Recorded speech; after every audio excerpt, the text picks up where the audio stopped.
nasa linya na po natin presidente po ng Republic Gas at LPG list ang tawag talaga natin sa kanya ngayon ay Kong. Si Kong Arneltina. Kong, magandang araw.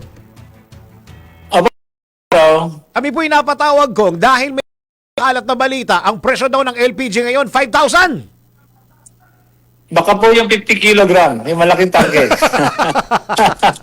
ang pangambaho ng ating mga kababayan ay pataas daw po ng pataas ang presyo ng LPG dahil daw po ito sa nangyayari sa Middle East. Pero parang nag-usap tayo last month, hindi ganun dapat kataas ang taas. Kong, kayo po ang maglinaw nga ni Re.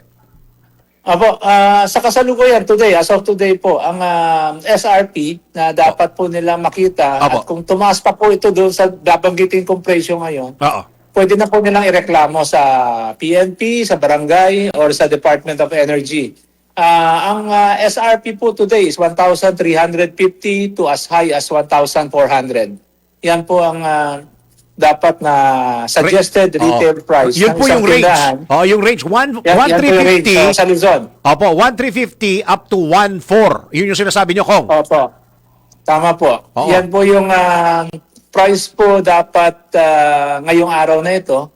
At bukas po kasi umpisa ay meron pong mangyayaring paggalaw ng presyo pero gagawin po nating dalawang bagsakan. Dati-rati po isang bagsakan lang. Pero ngayon po dahil sa abiso ng Department of Energy na kailangan gawing staggered.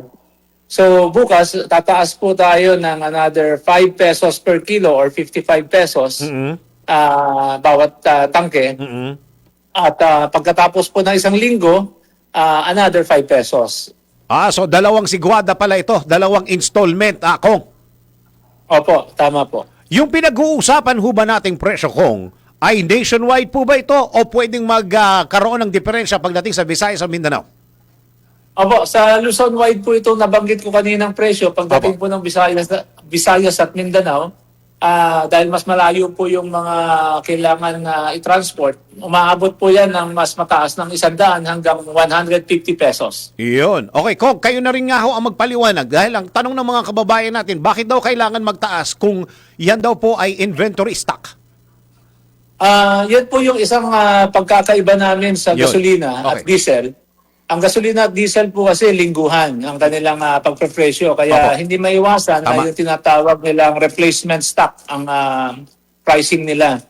Dito naman po sa LPG ay isang buwan ho ang kada buwan po ang pagbabago ng presyo. So ibig sabihin, yun pong inventaryo namin, nauubos po yan doon po sa katapusan ng bawat buwan. Dahil kung hindi po kasi mauubos yan, pag dumating yung barko, hindi ho namin ito mai-unload dahil kung may laman pa yung storage. Kaya po, ang nangyayari po, basta malapit na po ang katapusan ng buwan, ay wala na pong gaanong laman yan. Hindi ho ito kagaya ng sasabihin na pakalaki pa po ng carry over o yung mga stock na luma.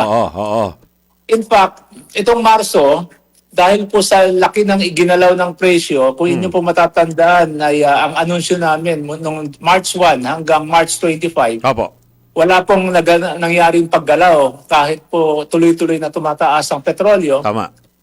Dahil po doon, mas madali pong naubos yung inventaryo natin sa lumang presyo dahil lahat po ng mga dealer at mga refiller ay kumuha ng produkto dahil ina-expect po nila tataas ang presyo.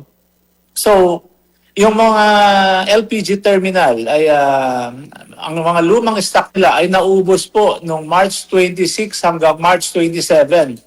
Halos lahat po kami, ubos na po yung lumang stock namin. Kaya noong March 28, nag-anunsyo na po kami ng panibagong increase dahil puro bagong produkto na po yung dumating. Yun. Okay, last question ko. Baka may question si Darin. Kong, yun hong sinasabi nyo na 2 beses magtataas o yung staggered na tinatawag na pakiusap na rin ng Department of Energy, 2 beses lang po itong magtataas, wala na. Yun po ang hindi namin masasagot. Pero so far, sa ngayon, ang report po namin sa Department of Energy, ito yung nakikita namin na paggalaw ng tinatawag nating contract price ng LPG. Pero yun pong shipping cost na lubhang napakataas na ngayon, Opo. sa pananaw naman namin, sa pag-uusap namin, maaaring hindi na ito aangat pa dahil masyado na mataas. Kaya ina-assume namin na ito na po yung dalawang bugso ng pagtaas namin base po doon sa direktiba. Hindi po kami pinakiusapan. Inuutusan po kami. dahil Okay. dahil regulated po kami. Kaya ang Tama. Department of Energy po sa amin, hindi ko kami pinakikiusapan. Inuutusan po talaga kami. Hindi katulad ng oil companies, Kong.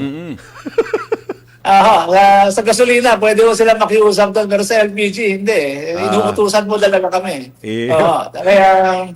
Kaya po, 2 beses po yung mangyayaring paggalaw, hahatiin na ho namin sa 2 beses. Dalawang bugso. Okay. Ako isa lang, Kong, Daryl Justin po, isa na lang naman itatanong kasi yung iba nangangamba pa rin pagdating sa usapin ng supply. Maigagaranti nyo po ba na as far as siguro in the coming days and weeks, so sapat pa rin po ba ang supply ng LPG dito sa ating bansa, Kong?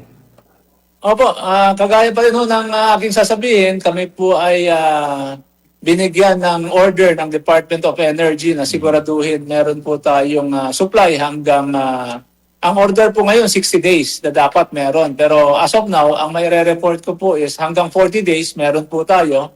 Hahanapin pa po namin yung 20 days na kulang namin dahil ang gusto po ng Department of Energy, 60 days na dapat ang inventaryo. Saan ho kayo bibili, Kong? Well, kumukuha po kami through bidding ngayon dito po sa Asia. Okay. Opo. Yan na po kasi ang bagong patakaran ngayon sa mga may natitira pang mga LPG. Binibid po nila at kami naman po ay, halimbawa today, sumali po kami sa bidding, mamayang alas 5 ng hapon, malalaman namin kung kami nanalo or talo. Yun. Okay. Kong Arnel T, maraming salamat po sa oras na binigay nyo sa DWIZ po. Salamat po, Kong. Opo, maraming salamat din po. at Presidente mabuhay po ng Republic Gas Corporation, Regasco. Para sigurado, pare ha? Para Para sigurado, sure. ha? Para sigurado. Yeah. Regasco. Si Mr. Kong Arnel T.